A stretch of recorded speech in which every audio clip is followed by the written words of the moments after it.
Hello, friends. Welcome to the world of knowledge. Today, we are answering a super cool question. Why do we have seasons? Seasons are different times of the year marked by changes in weather, temperature, and daylight. The four main seasons are spring, summer, fall, and winter.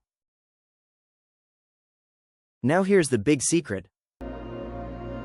The Earth moves around the Sun, but Earth is tilted at 23.5 degrees.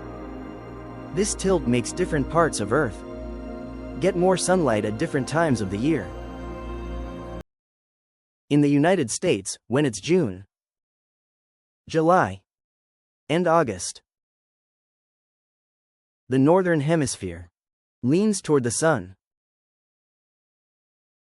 That's why we get summer, hot days, sunshine, and beach fun. But in December, January, and February, the northern hemisphere tilts away from the sun. That's when we get winter, snow, holidays, and chilly weather.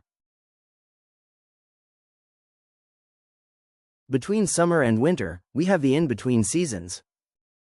In spring, flowers bloom and trees turn green. Cherry blossom seedling. In fall, autumn leaves turn red, orange, and yellow before falling down. Did you know? Not all countries have four seasons like the USA. Places near the equator often have only two seasons, rainy and dry. So, why do we have seasons? Because Earth is tilted and moves around the sun. This tilt gives us the beautiful cycle of spring, summer, fall, and winter. Isn't that amazing? Thanks for watching the world of knowledge. Don't forget to like, share,